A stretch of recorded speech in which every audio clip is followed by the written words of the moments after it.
Well, good morning. Just getting going here now. It was raining. You can see over there, Papa is finally feeling a little bit better. He was under the weather for the last 3 or 4 days, so he actually hasn't even made it out here. Certainly not to do any more than play a little bit with the grandkids and then go back home and get comfortable again. But he's out here now. He's going to get that blue tractor fired up, check the shovels, check the oil. And I am headed over to the shop to, well, you can see Gus is here. So yesterday I did seed another 100 acres of wheat, but the hydraulic hoses kept popping out the back. That was a problem I was experiencing last year quite a bit. Certainly in the mornings, in the cold mornings seemed to be worse. Once the oil warmed up or whatever, once you made your first round or two, then they stayed in for the rest of the day. I don't know, so maybe we just spent $1,400 on nothing, or maybe we spent $1,400 this morning to fix the problem, because Corey ran in and picked up these 4 little boxes here. They got the couplers that go in the back of the tractor. I did print off the schematic, so it's here too, and we're going to back the tractor over in front of the shop here, and then we're going to change out all of those.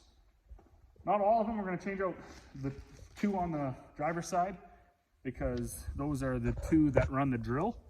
And then we'll change out, if that is the problem, we'll change out the 2 on the other side, because the fan isn't popping out. It's only the ones on the drill that pop out. So we will, it's something I guess I could have dealt with, lived with. But when you jump in and out of the tractor 20 times a day, and you got to be, it's in the back of your mind that, like, did it fall out? Did it pop out?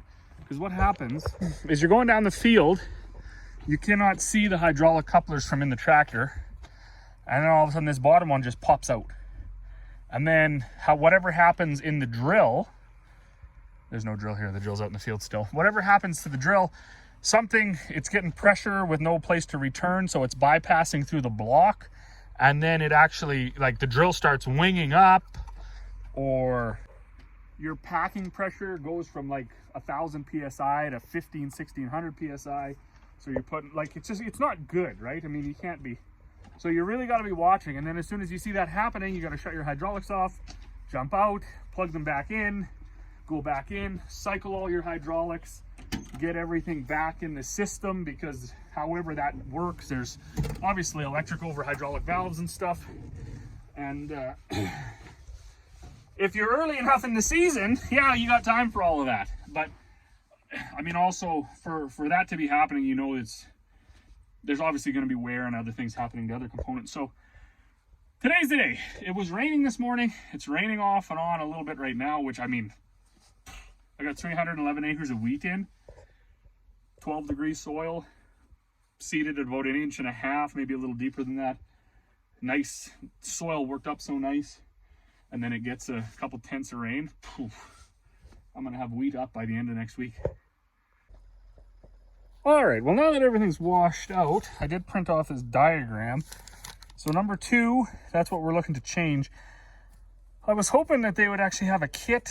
They didn't seem to have a kit. The kit seemed to be like $600, and it was like, well, maybe that was, I don't know, maybe it was a kit. Anyways, apparently all you need is this barrel and then these last 2 seals. And then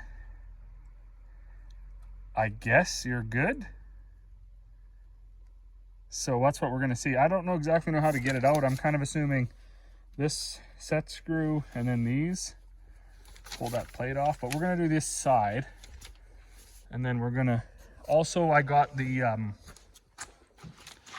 male ends, just to make sure that everything is going to be new. So we got to run back out to the field after and put these on. I just can't. If anybody's got a tractor like this, are you experiencing them popping out? There's only like, I don't think there's 3,000 hours on this tractor, and you can imagine something doesn't get plugged in. Like, it's not like you're unplugging and plugging stuff in every single day.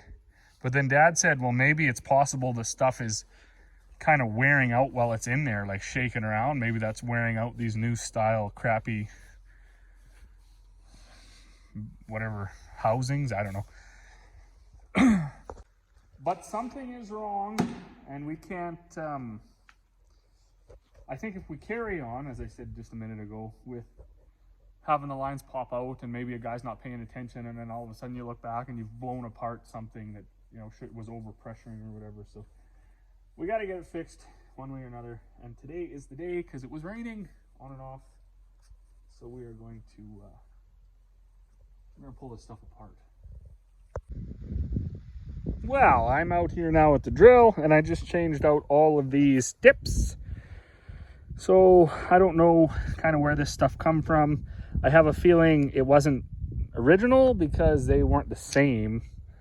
One says Pulsar and the other says Safeway. I'm not sure if those are brands or whatever. I guess they must be. So there was 2 Pulsars and 2 Safeways, which I assume direct from Seedhawk. They probably, or Seedwood makes this thing, Seedmaster. Direct from them, I would have expected they all be the same. So maybe somebody, because I don't think I changed this last year. Maybe somebody had an issue. Maybe somebody didn't. I don't know. We did do the the tractor already. In fact, I think somebody just fired up the pressure washer to wash it because it's parked in front of the shop now. So that was really easy. In fact, it only took, I think, 10 minutes to do all 4 barrels, or whatever you want to call them, couplers, I don't know. Somebody's also ratcheting something. So that's that. While I'm out here, is there a shovel in here? There's usually a shovel. No shovel. I'm gonna go dig. Gonna go dig for some wheat and see what I can find. I was pretty impressed with what was leaking over here.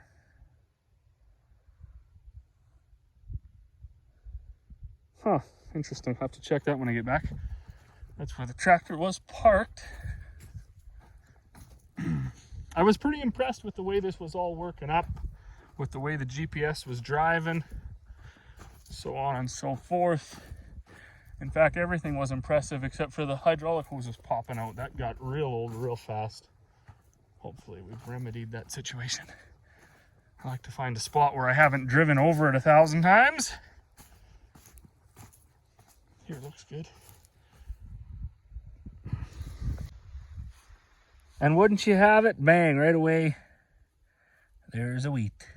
So, actually, it looks like it's already plump. Let's see if it squishes.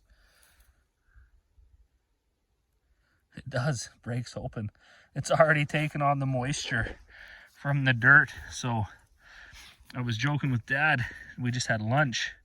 I said, we're going to have wheat up in 7 days. He said, oh no, it'll take longer than that. But this wheat's already, look at that guy. Oh, where are you at here? It's already squishy. So taking on that moisture.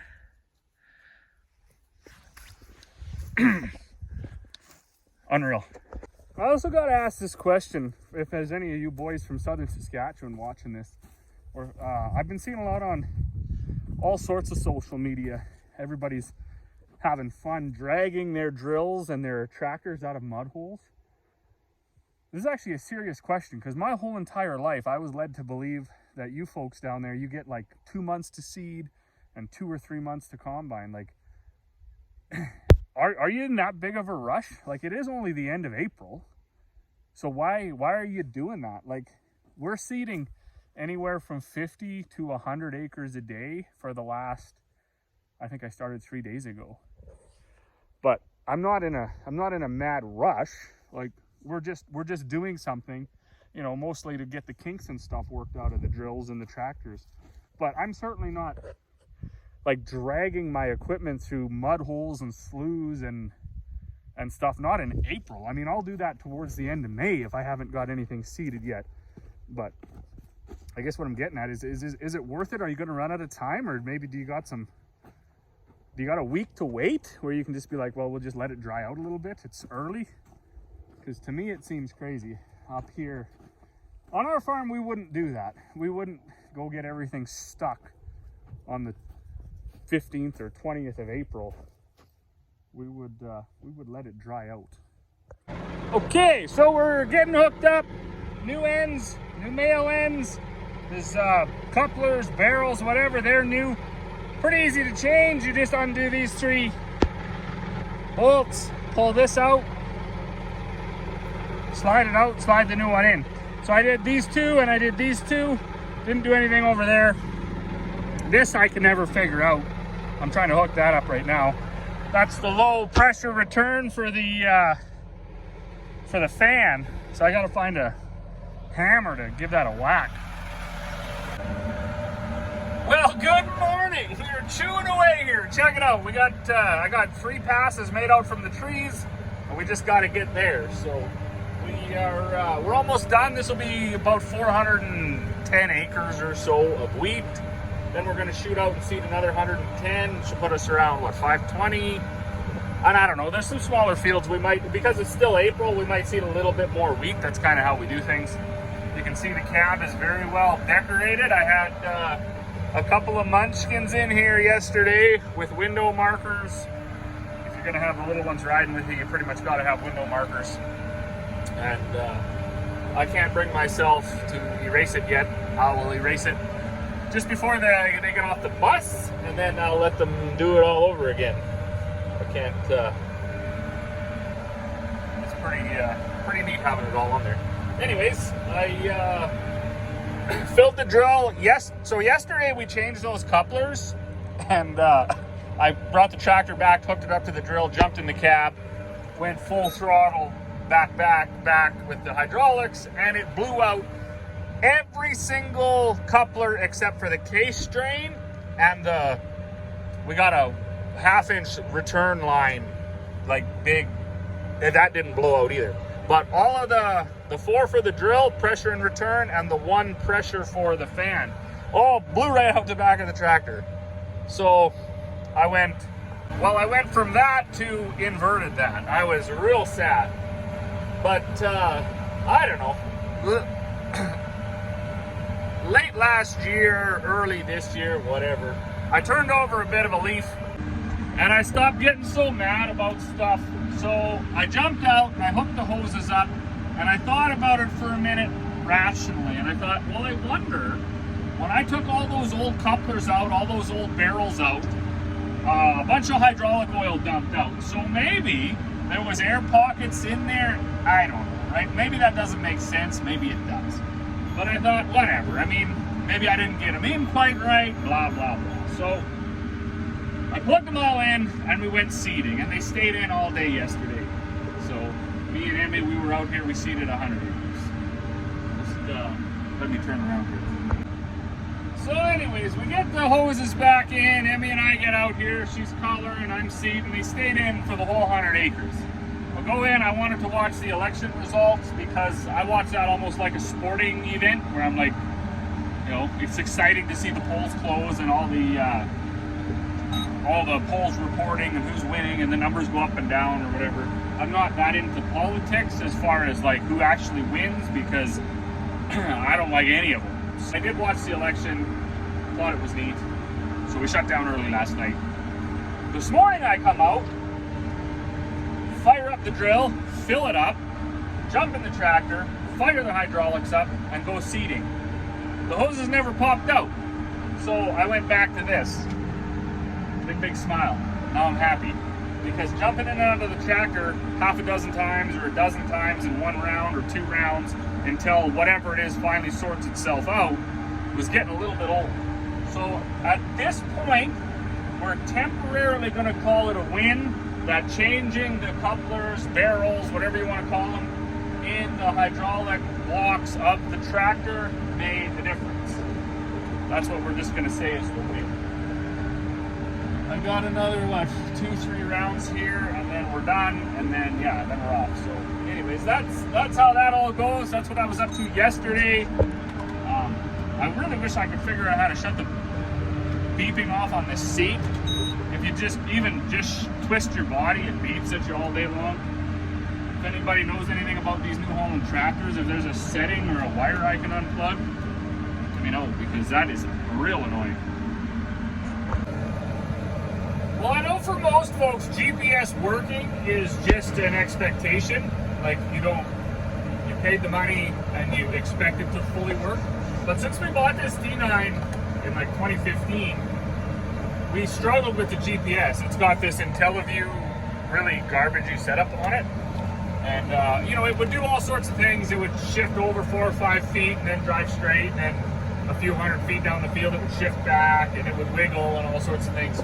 So last fall, I had the GPS guy come out. This was after several attempts from previous employees at the dealership.